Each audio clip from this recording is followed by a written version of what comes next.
ಇದೇನು ಎಕ್ಸಾಮಿನೇಷನ್ ಗೊಂದಲ ಇತ್ತು, ಆ ಗೊಂದಲಕ್ಕೆ ಸಂಬಂಧಪಟ್ಟಂತೆ ಜಿಲ್ಲಾಧಿಕಾರಿ ಅವ್ರನ್ನೂ ಕೂಡ ಬಂದು ಅವರು ಯಾರು ಎಕ್ಸಾಮಿನೇಷನ್ ಸೆಂಟ್ರ್ ಒಳಗಡೆ ಇದ್ದರು ಅವ್ರಿಗೇನು ಟೈಮ್ ಲ್ಯಾಪ್ಸ್ ಆಗಿತ್ತು, ಅವರು ಕೆ ಇಗೆ ಮಾತಾಡಿ ಪರ್ಮಿಷನ್ ತೊಗೊಂಡು ಅವರಿಗೆ ಎಕ್ಸ್ಟ್ರಾ ಅವಧಿಯನ್ನು ಕೊಟ್ಟು ಎಕ್ಸಾಮ್ ಬರೆಯೋದಕ್ಕೆ ಅವಕಾಶ ಕೊಡ್ತಾರೆ. ಕೆ ಇಯ ರೂಲ್ಸ್ ಪ್ರಕಾರ ಯಾವುದೇ ಅಭ್ಯರ್ಥಿಯೂ ಕೂಡ ಟೈಮ್ ಮುಗಿಯೋವರೆಗೂ ಕೂಡ ಯಾರೂ ಕೂಡ ಹೊರಗಡೆ ಹೋಗೋ ಆಗಿಲ್ಲ. ಇವರು OMR ಶೀಟ್ಸ್ಗಳನ್ನ ತೊಗೊಂಡು ಹೊರಗಡೆ ಹೋಗಿದ್ದರು.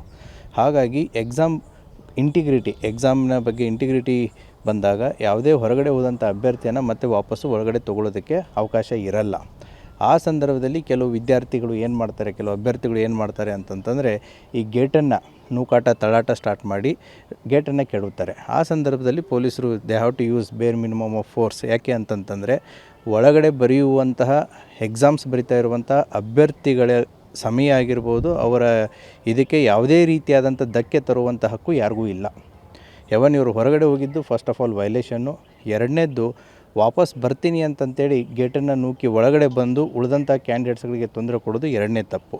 ಸೊ ಕೆಲವು ಅಭ್ಯರ್ಥಿಗಳ ಡಿಮ್ಯಾಂಡ್ ಏನಿತ್ತು ಅಂದರೆ ಒಳಗಡೆ ಬರೆಯೋದನ್ನು ಕೂಡ ಅವ್ರನ್ನೂ ಕೂಡ ಹೊರಗಡೆ ಹಾಕಿ ಅಂತಂತೇಳಿ.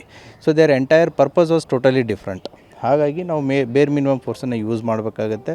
ತದನಂತರ ಕೆಲವೊಂದಿಷ್ಟು ಹೊರಗಡೆ ಇದ್ದಂಥ ಕ್ಯಾಂಡಿಡೇಟ್ಸ್ಗಳನ್ನು ಕೂಡ ಅಲ್ಲಿ ಯಾಡಪ್ ಆಗ್ತಾರೆ. ಆ ಯಾಡಪ್ ಆದಂಥ ಸಂದರ್ಭದಲ್ಲಿ ಪೊಲೀಸ್ನವರು ಅವರನ್ನು ಬುದ್ಧಿವಾದ ಕೇಳದೇ ಇದ್ದಾಗ ಅವರನ್ನು ನಾವು ಪ್ರಿವೆಂಟಿವ್ ಕಸ್ಟಡಿ ತೊಗೊಂಡು ಸೊ ಅಲ್ಲಿದ್ದಂಥ ಎಲ್ಲ ಅಭ್ಯರ್ಥಿಗಳನ್ನ ನಾವು ವಾಪಸ್ ಕಳಿಸ್ಕೊಡ್ತೀವಿ. ಸರ್, ಈಗ ವಾಪಸ್ಸು ಬಿಟ್ಟಾಗಿದೆ ಸರ್? ಎಸ್, ಪ್ರೊಸೀಜರ್ ಪ್ರಕಾರ ನಮ್ಮದೇನು ಕಾನೂನು ಪ್ರಕ್ರಿಯೆ ಅದನ್ನು ಮುಗಿಸ್ಕೊಂಡು ನಾವು ಫರ್ದರ್ ಆ್ಯಕ್ಷನನ್ನು ತೊಗೊಳುತ್ತೆ. ಇದೇನು ಎಕ್ಸಾಮಿನೇಷನ್ ಗೊಂದಲ ಇತ್ತು, ಆ ಗೊಂದಲಕ್ಕೆ ಸಂಬಂಧಪಟ್ಟಂತೆ ಜಿಲ್ಲಾಧಿಕಾರಿ ಅವ್ರನ್ನೂ ಕೂಡ ಬಂದು ಅವರು ಯಾರು ಎಕ್ಸಾಮಿನೇಷನ್ ಸೆಂಟ್ರ್ ಒಳಗಡೆ ಇದ್ದರು ಅವ್ರಿಗೇನು ಟೈಮ್ ಲ್ಯಾಪ್ಸ್ ಆಗಿತ್ತು, ಅವರು ಕೆ ಇಗೆ ಮಾತಾಡಿ ಪರ್ಮಿಷನ್ ತೊಗೊಂಡು ಅವರಿಗೆ ಎಕ್ಸ್ಟ್ರಾ ಅವಧಿಯನ್ನು ಕೊಟ್ಟು ಎಕ್ಸಾಮ್ ಬರೆಯೋದಕ್ಕೆ ಅವಕಾಶ ಕೊಡ್ತಾರೆ. ಕೆ ಇಯ ರೂಲ್ಸ್ ಪ್ರಕಾರ ಯಾವುದೇ ಅಭ್ಯರ್ಥಿಯೂ ಕೂಡ ಟೈಮ್ ಮುಗಿಯೋವರೆಗೂ ಕೂಡ ಯಾರೂ ಕೂಡ ಹೊರಗಡೆ ಹೋಗೋ ಆಗಿಲ್ಲ. ಇವರು OMR ಶೀಟ್ಸ್ಗಳನ್ನ ತೊಗೊಂಡು ಹೊರಗಡೆ ಹೋಗಿದ್ದರು. ಹಾಗಾಗಿ ಎಕ್ಸಾಮ್ನ ಬಗ್ಗೆ ಇಂಟಿಗ್ರಿಟಿ ಬಂದಾಗ ಯಾವುದೇ ಹೊರಗಡೆ ಹೋದಂಥ ಅಭ್ಯರ್ಥಿಯನ್ನು ಮತ್ತೆ ವಾಪಸ್ಸು ಒಳಗಡೆ ತೊಗೊಳ್ಳೋದಕ್ಕೆ ಅವಕಾಶ ಇರಲ್ಲ.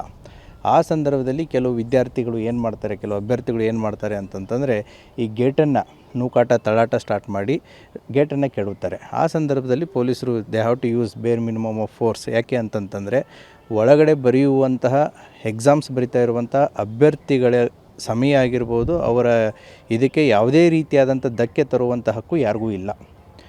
ಇವರು ಹೊರಗಡೆ ಹೋಗಿದ್ದು ಫಸ್ಟ್ ಆಫ್ ಆಲ್ ವೈಲೇಷನ್ನು. ಎರಡನೇದ್ದು ವಾಪಸ್ ಬರ್ತೀನಿ ಅಂತಂತೇಳಿ ಗೇಟನ್ನು ನೂಕಿ ಒಳಗಡೆ ಬಂದು ಉಳಿದಂಥ ಕ್ಯಾಂಡಿಡೇಟ್ಸ್ಗಳಿಗೆ ತೊಂದರೆ ಕೊಡೋದು ಎರಡನೇ ತಪ್ಪು.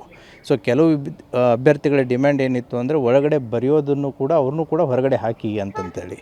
So there entire purpose was totally different. ಹಾಗಾಗಿ ನಾವು ಬೇರ್ ಮಿನಿಮಮ್ ಫೋರ್ಸನ್ನು ಯೂಸ್ ಮಾಡಬೇಕಾಗತ್ತೆ.